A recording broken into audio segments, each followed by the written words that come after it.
Doctor Suresh Kumar study point में आपका स्वागत है। आज हम भारतीय स्वतंत्रता आंदोलन में सविनय अवज्ञा आंदोलन और गांधी जी के योगदान पर चर्चा करेंगे। विस्तार से समझेंगे कि सविनय अवज्ञा आंदोलन क्या है और भारत को आज़ाद करवाने में इसकी क्या भूमिका रही। तो आइए देखिए, सबसे पहले मैं बता दूं आपको कि गांधी जी के विचार क्या थे। सविनय अवज्ञा आंदोलन के बारे में गांधी जी के विचार क्या थे। देखिए, गांधी जी के अनुसार सत्याग्रह शारीरिक बल नहीं, सत्याग्रही अपने शत्रु को कष्ट नहीं पहुंचाता, अपने शत्रु को कभी भी कष्ट नहीं देता, वरना कि उनका विनाश नहीं करना चाहता। सत्याग्रह में दुर्भावना के लिए कोई स्थान नहीं है। सत्याग्रह को शुद्ध आत्मबल है, सत्य की आत्मा का आधार होता है, इसीलिए इसको सत्याग्रह का नाम दिया गया है। आत्मा ज्ञान से हमेशा लैस होती है, लिप्त होती है, इसे प्यार की लो जलती रहती है। अहिंसा सर्वोच्च धर्म है, ऐसा गांधी जी का मानना था। और इसमें कोई संदेह नहीं कि भारत विनाशकारी शस्त्रों के मामले में ब्रिटेन, यूरोप का मुकाबला नहीं कर सकता। अंग्रेज युद्ध के देवता की उपासना करते हैं, वे सब हथियारों से लैस हो सकते हैं, होते भी रहते हैं। भारत में करोड़ों लोग कभी हथियार लेकर नहीं चल सकते। उन्होंने अहिंसा के धर्म को आत्मसात कर रखा था। तो देखिए, इस तरह के पवित्र अच्छे विचारों से किस तरह देश को आज़ाद करवाने में महात्मा गांधी की अहम भूमिका रही, क्योंकि महात्मा गांधी किसी भी तरीके से अपने देश को आज़ाद करवाने में हिंसा को शामिल नहीं करना चाहते थे। अब देखिए, सत्याग्रह आंदोलन की गांधी जी को आवश्यकता क्यों पड़ी। देखिए, सविनय अवज्ञा आंदोलन शुरू करने से पहले गांधी जी ने अंग्रेजी सरकारों के समक्ष 11 मांगे रखी थी। और देखिए, 31 जनवरी 1930 को गांधी जी ने भारत में ब्रिटिश वायसराय, उस समय जो इरविन थे, उनके सामने 11 मांगे पेश की। एक पत्र के माध्यम से उनको ये मांगे सौंपी गई और पत्र में गांधी जी ने उनको अल्टीमेट दिया, अगर 11 मार्च तक इन मांगों को नहीं स्वीकार किया गया तो 12 मार्च को हम लोग क्या कर देंगे, अंग्रेजी सरकार के खिलाफ सविनय अवज्ञा आंदोलन को क्या कर देंगे, शुरुआत कर देंगे। तो देखिए, ये अल्टीमेटम गांधी जी ने किया। तो अब मैं आपको बताऊं कि 11 मार्च को उन्होंने क्या मांगे रखी थी। देखिए, पहली मांग थी शराबबंदी को लागू किया जाए, यानी कि शराब पर प्रतिबंध चाहते थे। प्रशासनिक जो व्यय खर्च है उसको कम किया जाए, भूमि कर में 50% की कमी की जाए, विदेशी वस्त्रों के आयात पर पूर्ण प्रतिबंध लगाया जाए।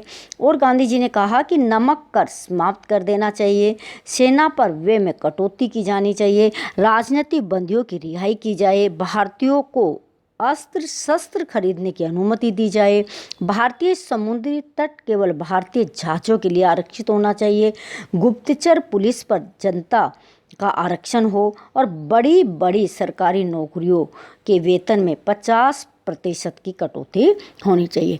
इस तरह ये 11 मांगे जब इरविन के समक्ष गांधी जी ने रखी तो उन्होंने उस पर विचार किया, लेकिन उन्होंने उन 11 मांगों को नहीं माना।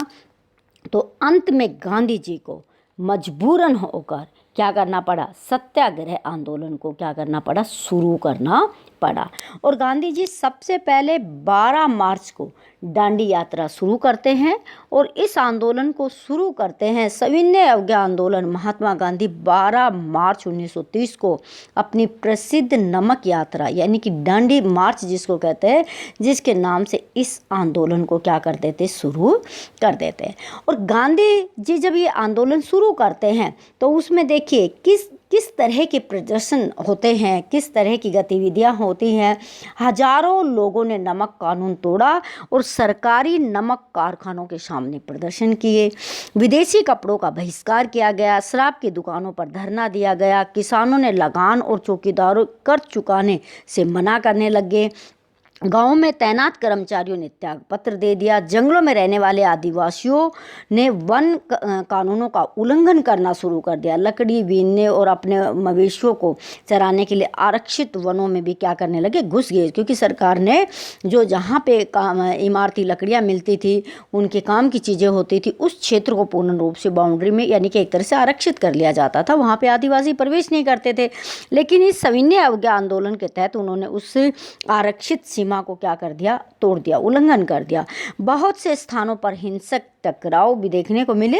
छोटा नागपुर के दिन 3 खानों में काम करने वाले हजारों मजदूरों ने गांधी टोपी पहनकर रैलियां की और बहिष्कार अभियानों में बढ़ चढ़ कर क्या लिया, हिस्सा लिया। तो इस तरह देखिए गांधी जी के एक आह्वान पर किस तरह से सविनय अवज्ञा आंदोलन बहुत आगे तक बढ़ता है और अंग्रेजों को हर एक काम में एक सत्य के साथ आग्रह करते हुए उनका क्या किया जाता है, उल्लंघन किया जाता है कि बिना हिंसा से देश में क्या करने की कोशिश की जाती है, इस आंदोलन को स्थापित करने की कोशिश की जाती है। इसमें किस किस की भागीदारी थी, क्या गतिविधि थी, ये हम बाद में देखेंगे। लेकिन अभी मैं आपको समझाती हूँ सत्याग्रह के विचार का वास्तव में आम पब्लिक के लिए क्या अर्थ था। गांधी जी के लिए तो बहुत गूढ़ शब्द था, बहुत गूढ़ विचार था। अब आम लोग क्या समझते, देखिए गांधी जी ने अंग्रेजों की नीतियों के खिलाफ जन आंदोलन के रास्ते पर चलते हुए संघर्ष किया। वे इस पद्धति को सत्याग्रह कहते थे और सत्याग्रह के जो सेंटर पॉइंट थे, केंद्र थे, वो थे देखिए सत्य के विचार में सत्य को शक्ति पर आग्रह और सत्य की खोज पर जोर दिया जाता था। इसका मतलब ये था, हम जैसे लोगों को समझने के लिए, अगर आपका उद्देश्य सच्चा है, यदि आपका संघर्ष अन्याय के विरुद्ध है, तो उत्पीड़क से मुकाबला करने के लिए आपको किसी शारीरिक बल की आवश्यकता नहीं होती। ऐसा गांधी जी का क्या था, मानना था कि किसी शारीरिक बल की आपको ज़रूरत नहीं है। और हम समझ सकते हैं कि प्रतिशोध की भावना या आक्रामकता का सहारा लिए बिना सत्याग्रह केवल अहिंसा के सहारे भी अपने संघर्ष में कामयाब हो सकता है। इसलिए दमनकारी शत्रु की चेतना को क्या कर देता है, हिला कर रख देता है। उत्पीड़क शत्रु को ही नहीं बल्कि सभी लोगों को हिंसा के द्वारा सत्य को स्वीकार करने पर मजबूर करने की क्या करता है, अपेक्षा करता है। और ऐसी सच्चाई के सारे सहज भाव से उसको स्वीकार करने पर कहते हैं कि मजबूर किया जा सकता है। इस संघर्ष में अंत में सत्य की ही जीत होती है। सत्य का ही विश्वास है कि अहिंसा पर ये धर्म सभी भारतीयों को एकता के सूत्र में क्या कर सकता है, बांध सकता है। तो इस तरह गांधी जी की सत्य में बहुत आस्था थी। इसीलिए सविनय अवज्ञा आंदोलन जो है एक तरह से राजनीतिक आंदोलन के साथ साथ ये हमें कैसा आंदोलन दिखता है कि एक आध्यात्मिक आंदोलन भी दिखता है कि किस तरह अपने शत्रु के खिलाफ भी सच्चाई से, ईमानदारी से और बिना किसी को कष्ट पहुंचाए हुए अपने देश को एक पवित्र साधनों से गांधी जी क्या करना चाहते थे, देश को स्वतंत्र करवाना चाहते थे। आइए अब हम ये देखते हैं कि किस तरीके से इसमें किस किस ने भाग लिया। देखिए एक तो हमारे देश के किसानों ने, वो सरकार के लगान देने की प्रक्रिया से बहुत पीड़ित थे, नाराज़ थे। कहीं पर उनको ज़बरदस्ती नील की खेती, कहीं पर उनसे अफीम की खेती, कहीं पर उन पे लगान ज़्यादा वसूल किया जाता था। तो किसानों ने बढ़ चढ़कर इस आंदोलन में भाग लिया। दलित वर्ग की हिस्सेदारी के विषय में मैं बात करूं, देखिए कांग्रेस जब इस आंदोलन का नेतृत्व कर रही थी तो कांग्रेस को ब्राह्मणों का एक दल माना जाता था। तो दलित लोग अपने आप को कहीं अछूत महसूस करते थे। तो दलित लोगों ने यहाँ पर क्या इस आंदोलन में बहुत कम भागीदारी अदा की थी। व्यवसायी वर्ग की हिस्सेदारी सही थी, क्योंकि जैसे ही प्रथम विश्व युद्ध खत्म होता है तो उसी प्रथम विश्व के दौरान व्यवसायियों ने कुछ अच्छा खासा पैसा कमाया था। उन्होंने ट्रेड यूनियन बनाकर अपने व्यापार को सरल बनाना चाहते थे। इसलिए वो भी सरकार से कुछ ना कुछ उस समय क्या कुछ प्राप्त करना चाहते थे। इसलिए इन्होंने भी महात्मा गांधी का, व्यवसायी वर्ग ने भी महात्मा गांधी का क्या दिया था, साथ दिया था। अब देखिए इसमें गजब की बात है कि उस समय महिलाओं ने भी स्वतंत्रता आंदोलन में महत्वपूर्ण भूमिका निभाई थी। सविनय अवज्ञा आंदोलन में भी, शांतिपूर्ण तरीके से चलाए जाने वाले आंदोलन में बहुत महत्वपूर्ण महिलाओं ने निभाई थी। अपने घर से बाहर निकली थी, चूल्हा छोड़कर, घर के चार दीवारी को छोड़कर घर से बाहर आके स्वतंत्रता के आंदोलन में उन्होंने अपनी महत्वपूर्ण भूमिका अदा की थी। तो महिलाओं की ये बड़ी सराहनीय चीज़ थी कि स्वतंत्रता आंदोलन में, खासकर सविनय अवज्ञा आंदोलन में महिलाओं ने बहुत महत्वपूर्ण भूमिका अदा की थी। अब हम देखते हैं कि सविनय अवज्ञा आंदोलन का दूसरा नाम है सिविल नारफरमानी। कई बार पेपर में आ जाता है, एग्जाम में पूछ लिया जाता है तो ध्यान नहीं होता। तो सविनय अवज्ञा आंदोलन और सिविल नाफरमानी एक ही आंदोलन है, एक ही शब्द है। इसी को उर्दू भाषा में नाफरमानी कहा जाता है। ये हमें क्या करना है, ध्यान रखना है। अब हम ये देखते हैं कि गांधी जी के दक्षिण अफ्रीका से भारत आने के बाद चलाए गए सत्याग्रह आंदोलन उनके कौन कौन से, मैं इसको साफ कर देती हूँ, कौन कौन से सत्याग्रह आंदोलन है। तो देखिए जैसे ही गांधी जी भारत आए थे गांधी जी 1915 में, और भारत आते ही उन्होंने सत्य का सहारा लेकर लोगों की मदद करना और अंग्रेजी सरकार की जो लोगों को परेशान करने वाली नीतियाँ थी उनके विरुद्ध सत्य के लिए उन्होंने बहुत ज़्यादा आंदोलन चलाए थे। तो देखिए सबसे पहले गांधी जी जैसे ही आए तो उन्होंने सबसे पहले 1916 में बिहार के चंपारण में जो वहाँ के नील बागान के मालिक थे, वो किसानों के साथ क्या कर रहे थे, बहुत भेदभाव कर रहे थे, उन्होंने जीना हराम कर रखा था। उनसे निपटने के लिए गांधी जी ने वहाँ पर क्या किया, एक सत्याग्रह आंदोलन चलाया 1917 में। उसके बाद गांधी जी ने गुजरात के खेड़ा जिले में किसानों की मदद करने के लिए सत्याग्रह आंदोलन चलाया। किसानों की फसल खराब हो जाने पर प्लेग की महामारी फैल गई थी और उसके बाद भी किसानों से ज़्यादा से मात्रा में लगान वसूल किया जा रहा था। तो उसकी लगान वसूली में थोड़ी कमी करने के लिए, ढील देने के लिए 1917 में गांधी जी ने क्या किया था, खेड़ा चंपारण गुजरात में आंदोलन चलाया था। और 1918 में ही गांधी जी ने क्या किया था कि सूती कपड़ा जो मिल थी वहाँ के मजदूरों के बीच सत्याग्रह आंदोलन चलाया और वो अहमदाबाद में चलाया था। क्योंकि गांधी जी हर तरफ जहाँ भी देखिए, चाहे वो किसान है, चाहे वो मजदूर है, चाहे कोई भी व्यक्ति है, उनके विरुद्ध चलाए जाने वाले जो भी संघर्ष था ब्रिटिश सरकार कर रही थी, तो उनकी सुरक्षा के लिए गांधी जी ने समय समय पर क्या किया था, सत्य के साथ आग्रह करके इस तरह का आंदोलन चलाया कि देश भी आज़ाद हो, लोगों को सुविधा मिले, लेकिन हिंसक कार्यवाही विदेश में हमें देखने को ना मिले। इस तरह का वो नहीं होना चाहिए। तो इसी तरह गांधी जी ने सत्य आग्रह करते हुए स्वदेशी को अपनाया, विदेशी का बहिष्कार किया और बड़े आराम से शांति प्रिय तरीके से अपनी मांगों को रखा।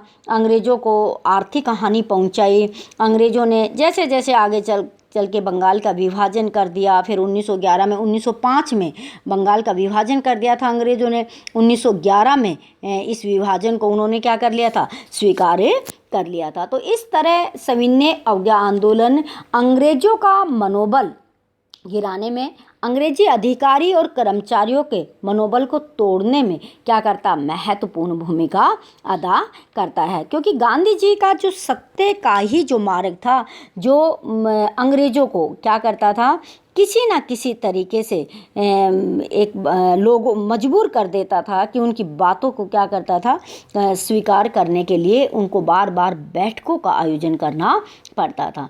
अब मैं थोड़ा सा लास्ट में ये बताऊं कि देखिए सत्याग्रह आंदोलन में विशेषकर महिलाओं पर प्रश्न आ जाता है कि भारतीय महिलाओं ने सत्याग्रह आंदोलन में किस तरह योगदान दिया। देखिए, गांधी जी द्वारा संचालित जो सविनय अवज्ञा आंदोलन है, औरतों ने बड़े पैमाने पर इसमें हिस्सा लिया।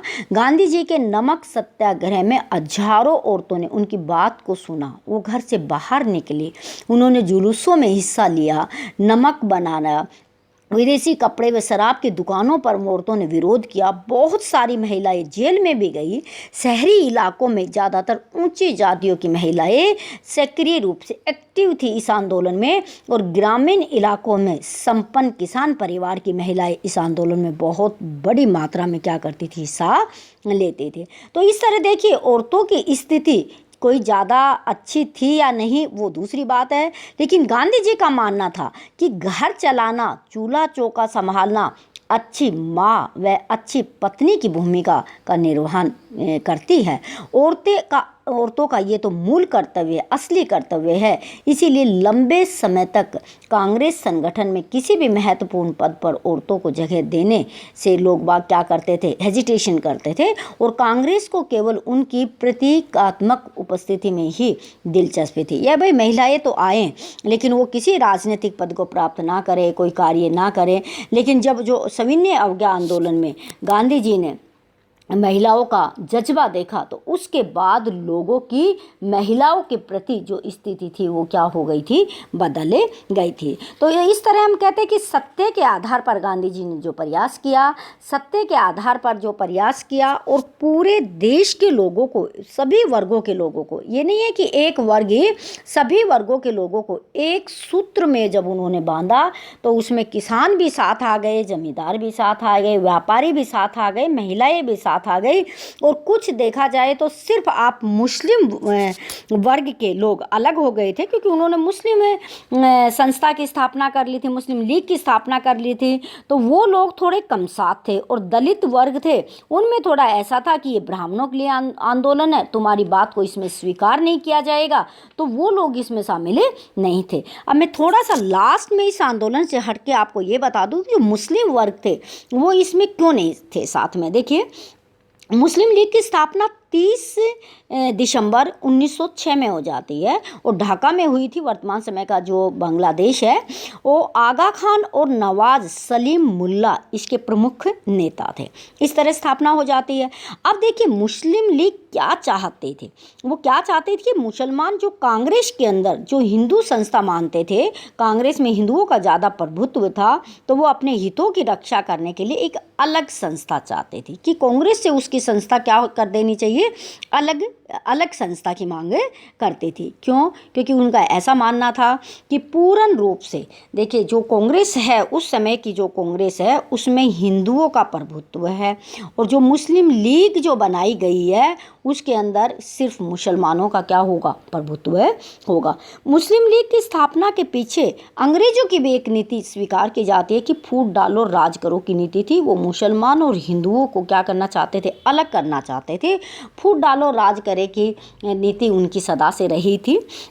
और इनका एक और उद्देश्य था, देखिए जो मुस्लिम भाई थे वो क्या चाहते थे कि भारत में मुसलमानों के हितों की रक्षा हो, भारतीय मुसलमानों में कांग्रेस के प्रभाव से मुक्त किया जाए, मुसलमानों के लिए अलग निर्वाचक मंडल स्थापित किया जाए, और मुसलमानों के लिए अलग राज्य की क्या हो, स्थापना हो। इस तरह दूसरी तरफ इसकी मुस्लिम लीग की जो गतिविधियाँ थी वो राष्ट्रीय आंदोलन को कहीं कहीं कभी कभी अप्रभावित कर रही थी। और वैसे देखा जाए कि देश के कोने कोने से देश का हर वर्ग गांधी जी के सविनय अवज्ञा आंदोलन में महत्वपूर्ण भूमिका निभा लेते। उसी के सत्य के सहारे आज भारत एक पवित्र साधन से और पवित्र साध्य क्या हुआ है, हमने प्राप्त किया है। इसमें गांधी जी का बहुत बड़ा योगदान रहा था। इस वीडियो को लाइक कीजिएगा, शेयर कीजिएगा, चैनल पर नए हैं तो सब्सक्राइब कीजिएगा। स्वस्थ रहिए, व्यस्त रहिए, मस्त रहिए।